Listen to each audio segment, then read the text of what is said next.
नमस्कार प्यारे बच्चों, welcome to Disha classes. Disha classes में आपका स्वागत है। बच्चों की डिमांड आई थी कि सर बजट तो करवा दीजिए आप यूट्यूब पे। तो उसी रेफरेंस में मैं हरियाणा का बजट लेके आपके सामने प्रस्तुत हूँ। हरियाणा का ये बजट जो 2022-23 है, जो 8 मार्च को माननीय मुख्यमंत्री जी ने जिसको बजट सत्र के दौरान जारी किया था।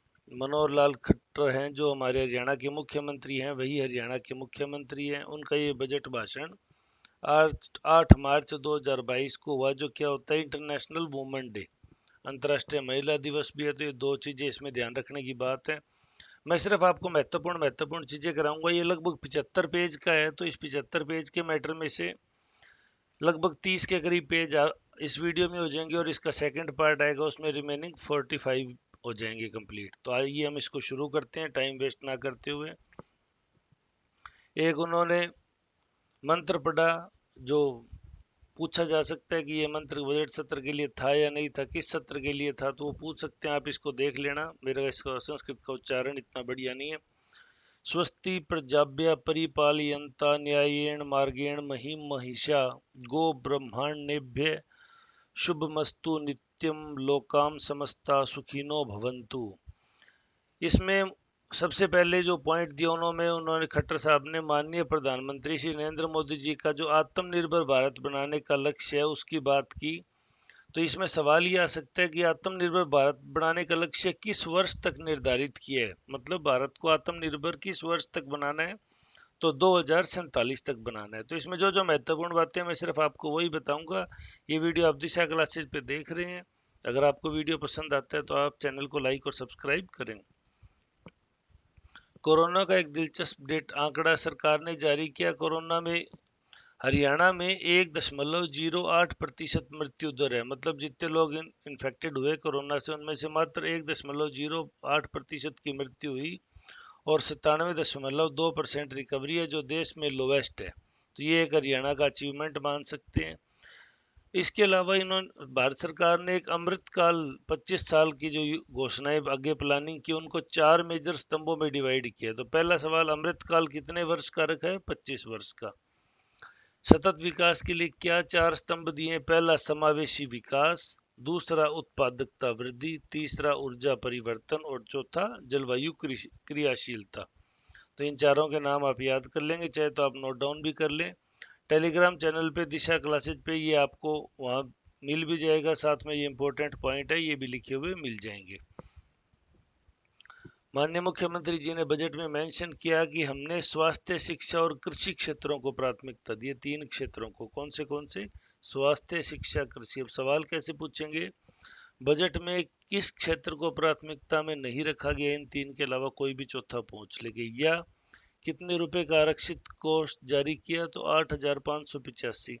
अंकों में याद कर लो, 85 करोड़ रुपए का एक आरक्षित कोष उन्होंने सर्जित किया। और बजट किस प्रकार का रखा? आउटकम, मतलब अगर आउटपुट दोगे तो बजट की अगली राशि रिलीज होगी, अदरवाइज रोक ली जाएगी। इसको बेसिकली आप समझो, ये बजट के कई टाइप होते हैं, मैं आपको अलग वीडियो में समझा दूंगा। परिवार पहचान पत्र, जो मुख्यमंत्री का ड्रीम प्रोजेक्ट है, उसकी भी यहाँ उन्होंने वर्णना किया।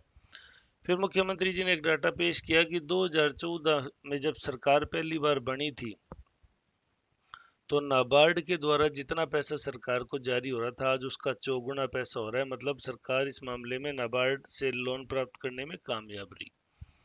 किन मुद्दों में खर्च हो रहा है? दिल्ली से पानीपत करनाल, दिल्ली से हरियाणा सीमा, Shahjahanpur Neemrana, rapid rail transition system, high speed rail, इन सब मामलों में हो रहा है। उसके अलावा जो पिछले बजट में मेंशन थी, गन्नौर में अंतर्राष्ट्रीय बागवानी मंडी बनाई जा रही है। इसके अलावा एक डाटा इंटरेस्टिंग सरकार ने रिलीज किया, हमने 5,569 गाँवों में 24 घंटे बिजली आपूर्ति कर दी। कितने गाँवों में? 5,569। अब ये डेटा है, ये इस बार की परीक्षा के लिए इंपॉर्टेंट हो जाएगा। HCS की परीक्षा हो चाहे CET की परीक्षा हो, जो हरियाणा बेस्ड एग्जाम पूछे जाते हैं। फिर भारत की अर्थव्यवस्था को मोदी जी क्या साइज में लाना चाहते हैं? तो 5 ट्रिलियन का। और हरियाणा इसमें कितना योगदान दे रहा है? अभी 3.4%। CM साहब कितना चाहते हैं? 4%। मतलब स्टेट हमारा छोटा है क्षेत्रफल की दृष्टि से, लेकिन हम योगदान काफी दे रहे हैं, उसको भी हम बढ़ाना चाह रहे हैं। तो ये बहुत बड़ा अचीवमेंट है। इसमें सवाल आ सकता है, अभी प्रधानमंत्री जी का लक्ष्य अर्थव्यवस्था को किस आकार तक ले जाना, 5 ट्रिलियन। और वर्तमान में सरकार कितना योगदान दे रही है, 3.4, और कितना चाहती है, 4% तक वृद्धि करना। एक होता है अपन जीडीपी वर्ड बोलते हैं ना, ग्रोस डोमेस्टिक प्रोडक्शन। जब ये स्टेट के रेफरेंस में बोलेंगे तो इसको जीएसडीपी बोल देते हैं, ग्रोस स्टेट डोमेस्टिक प्रोडक्शन। तो इसमें हरियाणा ने 6.47% की वार्षिक वृद्धि प्राप्त की है, जबकि देश ने 4.63% की प्राप्त की है। तो हरियाणा जीएसडीपी में देश के मुकाबले काफी तरक्की कर रहा है। दूसरा सवाल, 2021-22 में जीएसडीपी का साइज क्या है, तो 5,88,771 करोड़ रुपए की जीएसडीपी होगी। ये जिस रूप में हमने इसको हाईलाइट किया है, उसी तरह हाईलाइट किए हुए आपको ये सब चीजें हमारा टेलीग्राम चैनल है दिशा क्लासेज, उस दिशा क्लासेज पे आपको मिल जाएगा। तो आप वहाँ टू लाइन भी इसको आप कर सकते हैं। यूँ नहीं कि आपको यहाँ अंडरलाइन किया हुआ मिल रहा है, हाईलाइट किया हुआ मिल रहा है, वहाँ ऐसा नहीं मिलेगा। हम आपको वहाँ भी हाईलाइट करके देंगे, आप वहाँ से डाउनलोड कर सकते हैं। अब 3 सेक्टर होते हैं बेसिकली, प्राथमिक, द्वितीयक, तृतीयक। तो प्राथमिक क्षेत्र की हिस्सेदारी 18.2% है, द्वितीयक क्षेत्र की 33.2 और तृतीय क्षेत्र की 48.6। तो प्राथमिक में क्या होते हैं, जो डायरेक्ट एग्रीकल्चर बेस्ड हो, जैसे पशुपालन, मछली पालन, कृषि, खनन, ये प्राथमिक में है। द्वितीयक में विनिर्माण आ गया, इंडस्ट्रीज आ गई, या फिर प्राइमरी प्रोडक्ट की कीमत बढ़ाने वाली एक्टिविटीज, जैसे कनक उगाना प्राथमिक में है और कनक से ब्रेड बनाना सेकेंडरी में है। गन्ना उगाना प्राथमिक में और गन्ना से गुड़ बनाना सेकेंडरी में है। इसी तरह कपास उगाना प्राथमिक और कपास से सूती कपड़े बनाना द्वितीयक में है। तृतीयक में सर्विसेज आती है जो 48.6% हिस्सेदारी रखती है। फिर ये किस किस दर से बढ़ी, तो ये 6.7% प्राथमिक के लिए, 25.3 द्वितीयक के लिए, 16.5 तृतीयक में सुधार दर्ज किया गया है। फिर द्वितीय क्षेत्र में मैंने क्या कहा, विनिर्माण। विनिर्माण होता है मशीनों के द्वारा बड़े स्तर पे प्रोडक्शन, मतलब एक एक दिन में लाखों पैंट शर्ट बनती है फैक्ट्रीज में, वो विनिर्माण है। तो विनिर्माण क्षेत्र की हिस्सेदारी बढ़ रही है, जो सरकार के लिए अच्छी बात है, मतलब सरकार इंडस्ट्रीज को लगाने में कामयाब है। तो ये 2011-12 में 61.61% थी, जो अब 69.33% हो गई है। मतलब हरियाणा में औद्योगिक क्षेत्र तेजी से वृद्धि कर रहे हैं।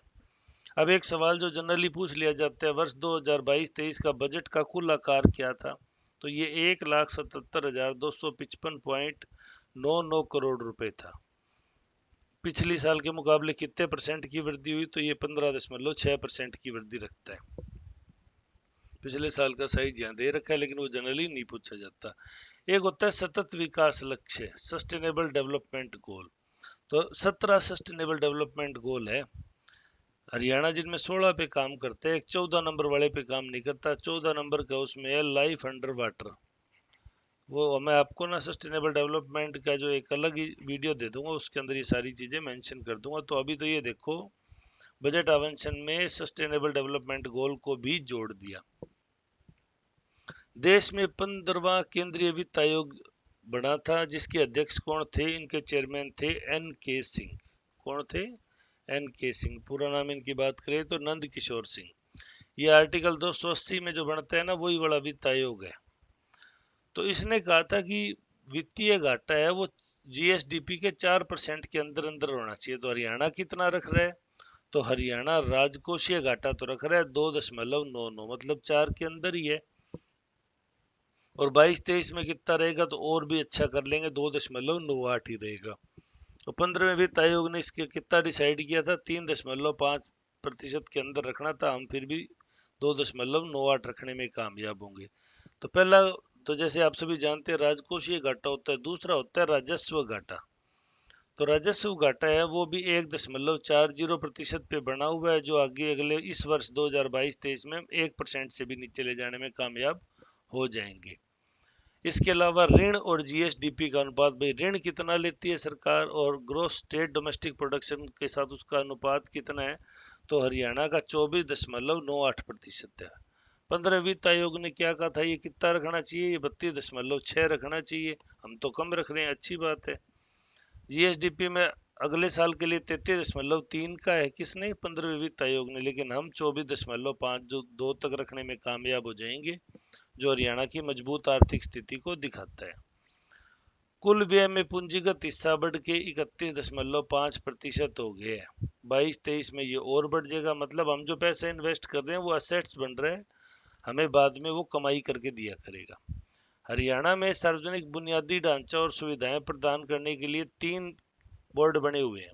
हरियाणा राज्य औद्योगिक एवं अवसंरचना विकास निगम, हरियाणा शहरी विकास प्राधिकरण और हरियाणा राज्य कृषि विपणन बोर्ड। ये तीनों बोर्ड हैं जो गवर्नमेंट की प्रॉपर्टीज बनाया करते हैं, सड़कें सड़कें पुल पाड़ ये सारी चीजें ये बनाते हैं। अब सरकार ने एक बजट में कहा भी जो एनपीए है, जो घाटे की संपत्ति हैं, उनसे वसूल करने के लिए वो मामले किसी कंपनी को भेजेंगे। फिर मीडिया में कहेंगे ना सरकार ने ये बेच दिया ये बेच दिया, ये कंपनी को हस्तांतरित करना ये बेचने वाला ही काम हो जाएगा फिर, तो अब मीडिया में इसको देख ही लेंगे। सरकार ने 3 समर्पित कोष बनाए हैं। पहला समर्पित कोष है जलवायु एवं सतत विकास कोष, दूसरा है अनुसंधान एवं नवाचार कोष और तीसरा है उद्यम पूंजी कोष। तो इन 3 कोषों की बात की गई, जिनके आप नाम भी लिख सकते हैं या टेलीग्राम चैनल से इसे आप डाउनलोड भी कर सकते हैं। बजट या प्रक्रियाओं में क्या सुधार किया सरकार ने? जो सब्सिडी की 47 मांगी हुआ करती थी पहले बजट में, अब सरकार ने उनको कंसोलिडेट करके कितनी रख ली? 20। मतलब कुछ ना कुछ को अड़ोस पड़ोस में मर्ज करके कम कर लिया। तो ये सवाल आ सकता है भाई अनुदान मांगे अब कितनी बची हैं? तो 20 बची हैं, याद रखना इसको। सरकार क्या कर रही है? एक कम लागत वाली कार्यशील पूंजी, जैसे किसी उपक्रम को 100 करोड़ 50 करोड़ रुपए चाहिए तो उसके लिए ज्यादा पेचीदी प्रक्रिया ना हो, एक गैर बैंकिंग वित्त कंपनी के नाम से बनाएगी। क्या नाम से? Haryana financial services limited. ये छोटे मोटे लोन है ना, ये ऐसे उपलब्ध करा देगी।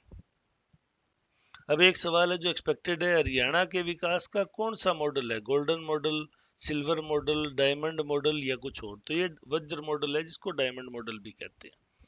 यहाँ बेसिकली हरियाणा सरकार ने 5 बातों पे जोर दिया है। पहला, समर्थ हरियाणा। उसमें क्या आता है? सूचना प्रौद्योगिकी का उपयोग कर संरचनात्मक और संस्थागत सुधार करना। अंत्योदय आपा गांधी जी वाला जानते ही हैं, सबसे गरीब आदमी का कल्याण।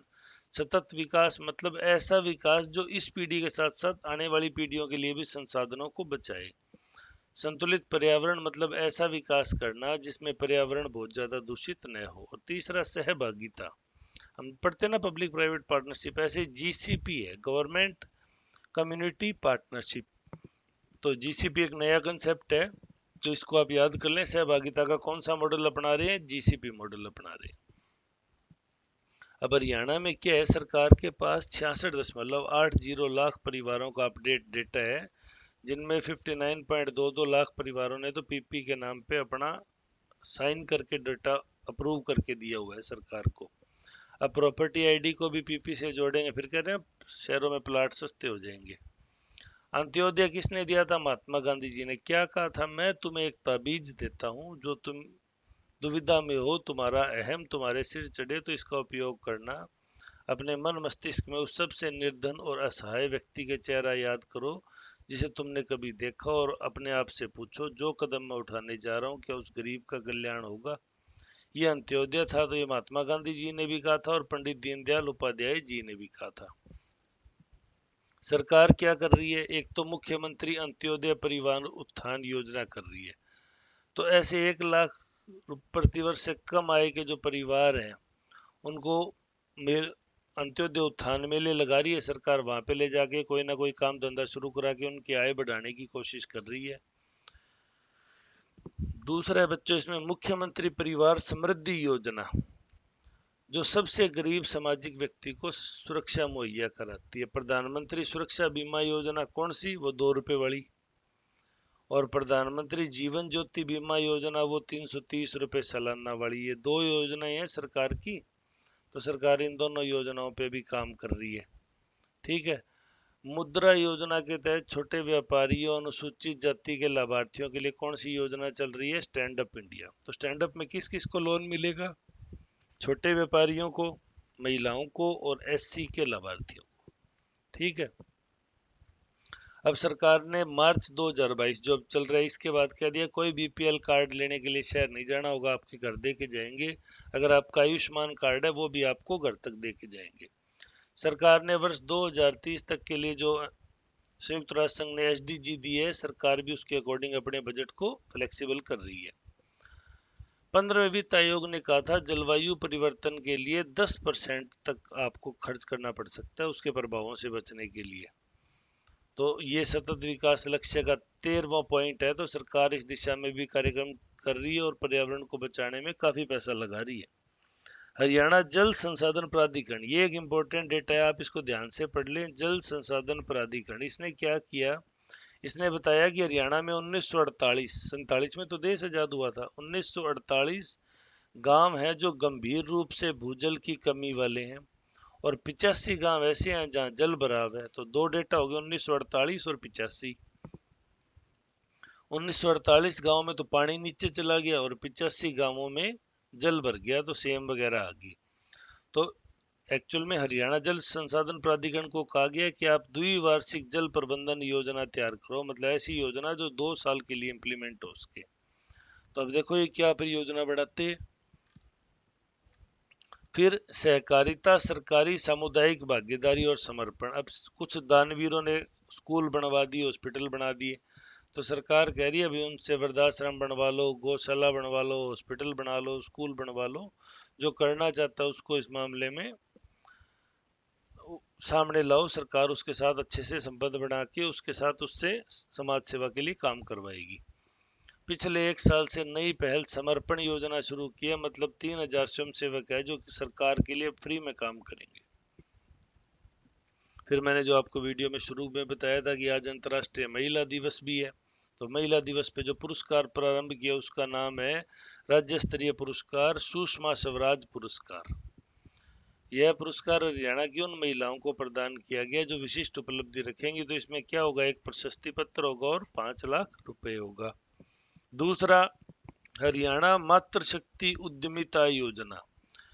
जिन परिवारों की आय 5 लाख से कम है, अगर वहां महिला के नाम से कोई बिजनेस किया जाता है तो 3 साल के लिए 3 लाख रुपए तक का ऋण मिलेगा आपको, जिसका ब्याज है वो हरियाणा महिला विकास निगम भर दिया करेगा। 7% तक तो भरेगा, अगर ज्यादा ब्याज दर से मिलेगी तो आपको बची हुई ब्याज दर ही भरनी है। फिर महिलाओं के पास काम करने की जगह नहीं है, तो सरकार ने योजना चलाई है कि गांवों के पास जो सरकारी भूमि है वहां पे कामकाजी महिलाओं के आवास बनाए जाएंगे ताकि वो वहां रह के काम कर सके। और सहभागिता के आधार पे 3 महिला आश्रम बनाने की भी स्वीकृति होगी है। शैक्षणिक संस्थान में लड़कियां नहीं जा रही, तो भिवानी के कुडल और छापर में और सोनीपत के गन्नौर में 3 महिला कॉलेज खोल रही है गवर्नमेंट। राष्ट्रीय ग्रामीण आजीविका मिशन में जो सेल्फ हेल्प ग्रुप है, अगर उसके 50% मेंबर बीपीएल है, यानी 1.80 लाख है ना जो बीपीएल की लाइन है, 1,80,000 से कम वार्षिक आय तो बीपीएल। अगर किसी भी सेल्फ हेल्प ग्रुप के 50% लोग बीपीएल है तो सरकार उनका पूरा ब्याज भरेगी। वो काम करने को जितना भी लोन लेंगे सरकार उस लोन का पूरा ब्याज भरेगी। महिलाओं के लिए भी अलग बनाएंगी। सरकार ने पंचायती राज संस्थाओं में महिलाओं को 50% रिजर्वेशन दिया है, जो माननीय उच्च न्यायालय में विचाराधीन है, उस पर भी चल रहा है, देखो क्या होता है।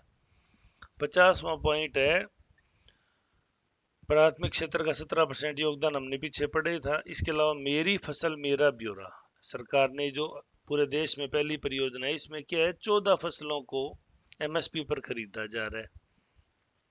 उसके अलावा बीज विकास कार्यक्रम, पराली प्रबंधन, मुख्यमंत्री बागवानी बीमा योजना, भावांतर भरपाई योजना, ये ऐसी सारी योजनाएं हैं जो सरकार के लिए किसानों के लिए आई है, जो हरियाणा में के लिए योजनाएं हैं। खरीफ की फसल में 3 श्रेणियों में मुआवजा दिया है, या तो जो भारी बारिश से फसल बर्बाद होगी, या कोई बाढ़ से होगी, या कीटों से। तो सरकार ने इसके लिए मुआवजा बांटा। तो सवाल पूछ लेते हैं खरीफ का मुआवजा किस श्रेणी में नहीं मिला, तो अब इसके अलावा कोई नया नाम लिख देंगे तो वो उत्तर हो जाएगा।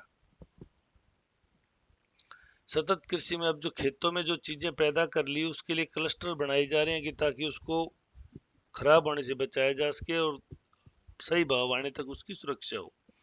तो 3 साल में 100 क्लस्टर बनाने का प्रस्ताव है। हर क्लस्टर के पास 25 एकड़ जमीन होनी चाहिए।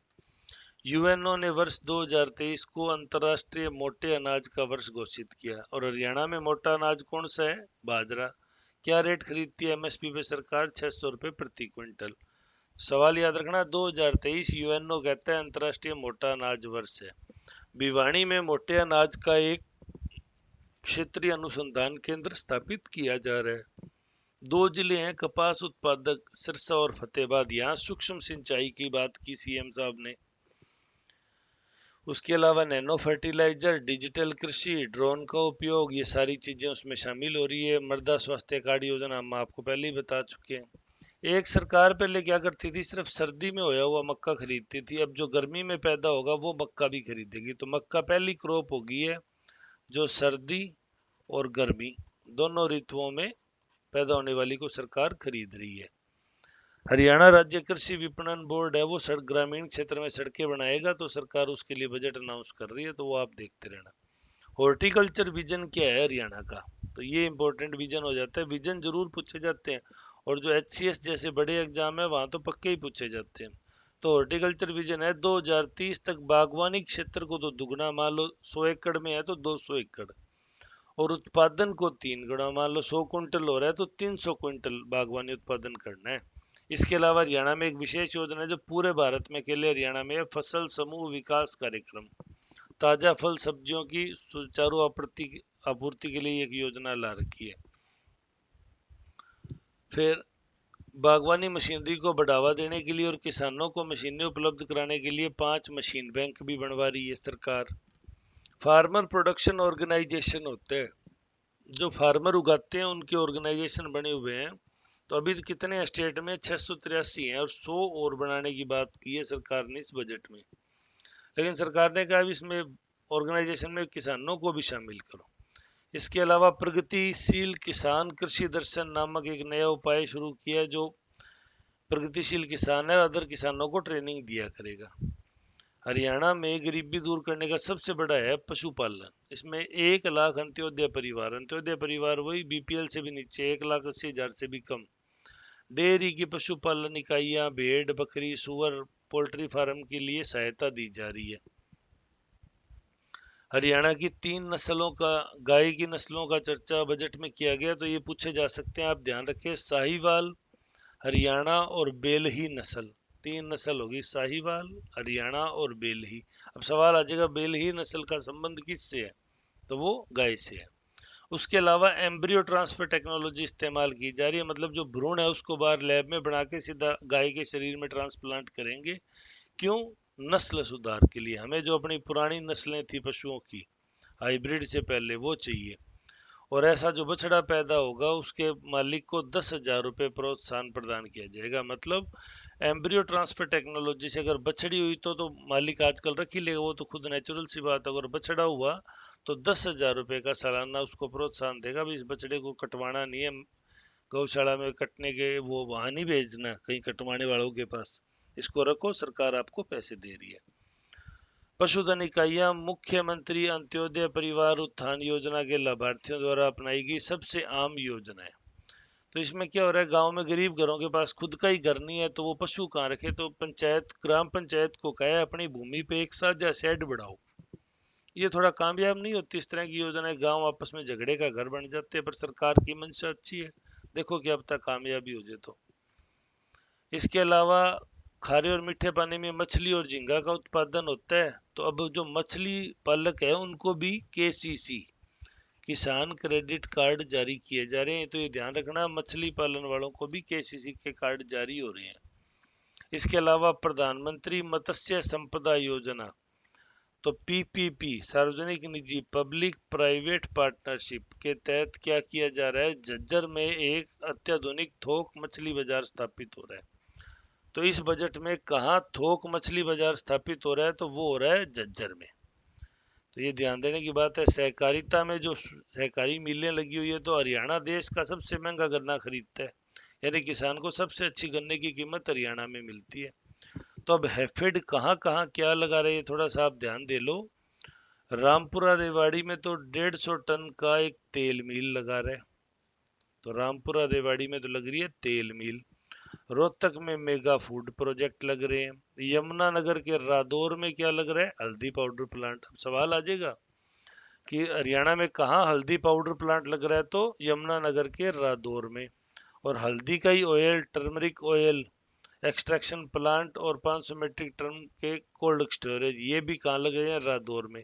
यानी हल्दी का काम यमुनानगर के रादौर में हो रहा है, पाउडर भी लगेगा, तेल भी निकलेगा और उसके अलावा कोल्ड स्टोरेज भी बनेगा। इसके अलावा एक है जाटूसाना रेवाड़ी में, रामपुरा भी रेवाड़ी था, जाटूसाना, लेकिन जाटूसाना में क्या लग रही है? आटा मिल। तो इस आटा मिल की स्थापना की जा रही है और इस आटे को फिर एक्सपोर्ट किया जाए करेगा। अब सरकार ने 17 अक्टूबर 2021 को हरहित परियोजना, वो है ना रामदेव के दुकानों की तरह हरहित स्टोर बनाए थे, तो हरहित स्टोर की खास बात क्या है? हर महीने इसकी बिक्री 25% बढ़ रही है, यानी अच्छी कमाई हो रही है जिन लोगों को, जिनको अलॉट होगी। 2000 अलॉट करने थे, कितने अलॉट कर दिए? फरवरी 2022 तक 852 फ्रेंचाइजी अलॉट हो गए, जिसमें 463 पे पूरे साइन हो गए और 250 तो वर्किंग कंडीशन में भी आ गए। राष्ट्रीय डेयरी विकास बोर्ड ने हरियाणा डेयरी विकास सहकारी प्रसंघ द्वारा जींद और सिरसा में 2 दुग्ध संयंत्र हैं, दूधों के प्लांट, जो दूध बनाने के लिए प्लांट लगे हुए हैं, दूध और दूध के उत्पाद बनाने वाले, उनके नवीनीकरण के लिए कुछ पैसे जारी किए। खतरनाक बात यह है कि हरियाणा में बजट में ये बात कही गई है कि खाद्य उत्पादों की गुणवत्ता जांच की सुविधा हरियाणा के पूरे स्टेट में नहीं है। यानी फूड क्वालिटी चेक क्या करें, जो आ रहा है कचरा वही खाई जाओ, क्योंकि जांच तो हो नहीं सकती। तो अब सरकार ने कहा है 3 वर्षों में चरणबद्ध तरीके से हर डिस्ट्रिक्ट में दूध और अन्य खाद्य उत्पादों की जो लैब है, जो टेस्टिंग लैब बोलते हैं जिसको, वो एस्टेब्लिश की जाएगी। तो ये ध्यान, ये बहुत अच्छी बात है, कम से कम जो कचरा है, जो मावे के नाम पे गंद खिला रहे हैं, वो तो पकड़ा जाएगा। अब हरियाणा में किसानों ने लोन ले लिया लेकिन चुका रहे नहीं किसी भी कारण से, चाहे उनकी आर्थिक स्थिति हो या किसी की मंशा खराब हो गई हो, तो सरकार ने पहला मौका दिया है अम्ब्रेला प्रोजेक्ट। अम्ब्रेला मतलब छाता। तो अम्ब्रेला कहीं भी आएगा सरकार का, उसमें क्या होता है? विवादों का समाधान अम्ब्रेला प्रोजेक्ट से होता है। मतलब मैंने मान लो 10 लाख का लोन लिया और उस पे अब 50,000 ब्याज हो गया, तो सरकार ने कहा अगर तुम एक साथ 10 लाख के 10 लाख चुका दोगे तो तुम्हारा ये 50,000 का ब्याज हम माफ कर देंगे। लेकिन कौन से बैंक की बात हो रही है? या तो पैक्स बैंक को या जिला केंद्रीय सहकारी बैंक को। सिर्फ इन 2 बैंकों के लोन है वो अम्ब्रेला प्रोजेक्ट में माफ किए जा रहे हैं। पर्यावरण की बात करें तो हरियाणा में वायु प्रदूषण के बहुत हॉटस्पॉट बन गए। उन हॉटस्पॉटों को ग्रीन स्पॉट बनाना है। अगर इसके लिए जरूरत पड़ेगी तो सरकार कह रहे हैं हम पैसे भी उपलब्ध करा देंगे। दूसरा, जो पेड़ लगेंगे उनकी टैगिंग की जाएगी। हरियाणा में 29 है वो सतत परिवेशी वायु गुणवत्ता केंद्र है। इसके अलावा 100 एयर क्वालिटी के लिए और लगाए जाएंगे। अब जैसे सुषमा स्वराज जी का नाम महिला दिवस पे पुरस्कार रखा, वैसे ही पर्यावरणवादी थे स्वर्गीय श्री दर्शन लाल जैन, उनके नाम पे दर्शन लाल जैन पुरस्कार रखे हैं पर्यावरण संरक्षण के लिए। 2 व्यक्तियों को देंगे, एक को देंगे 3 लाख, जो फर्स्ट आएगा, और सेकंड वाले को दे देंगे 1 लाख रुपए। इसके अलावा पौधों की हरियाणा में 200 नर्सरियां भी लगाने की सरकार ने बात की इस बजट में। सरकार ने कहा है कि हम 10 सालों में जनगणना करते हैं, 5 सालों से पशुधन गणना करते हैं, तो वृक्षों की भी गणना शुरू करेंगे। तो 2022-23 से इसके लिए जियो टैगिंग, प्लांट की जियो टैगिंग शुरू करने की योजना ले आए हैं। पर्यावरण प्रेमियों के लिए कालका पंचकुला जिले से कलेसर यमुनानगर जिले तक 150 किलोमीटर की नेचर ट्रेल स्थापित की जा रही है, तो उसमें वो अपने पर्यावरण को अपने नजदीकी से देख सकेंगे। उसके अलावा पर्यावरण के लिए कितना बजट जारी किया है? तो 530.94 करोड़ रुपए का बजट जारी किया गया है। ये वीडियो आप दिशा क्लासेज पे देख रहे हैं। अगर आपकी कोई क्वेरीज या कोई सवाल है, आप कुछ पूछना चाहते हो, तो कमेंट सेक्शन में पूछ सकते हो। इस वीडियो का सेकंड पार्ट हम कल जारी कर देंगे, तो दोनों में से आपको तकरीबन 50 सवाल हो जाएंगे। वो 50 सवाल आपको याद रखने हैं, उन्हीं में से आपसे बोर्ड परीक्षा में सवाल पूछा जाएगा। तो उम्मीद है ये आपको वीडियो पसंद आया होगा। कोई हमारे लायक सुझाव है तो कमेंट सेक्शन में जरूर लिखें। धन्यवाद।